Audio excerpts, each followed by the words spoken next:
वादळी वाऱ्यामुळे 2 एकरातील पपईचे पीक उद्ध्वस्त, शेतकरी संकटात।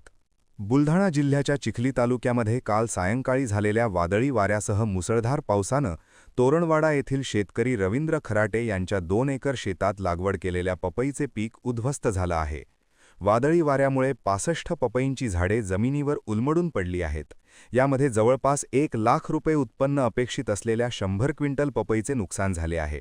तालुका कृषी विभागाच्या पथकानं शेतात जाऊन या नुकसानीची पाहणी केली, तर झालेल्या नुकसानीपोटी शासनानं आर्थिक मदत करण्याची मागणी शेतकऱ्यांनी केली आहे।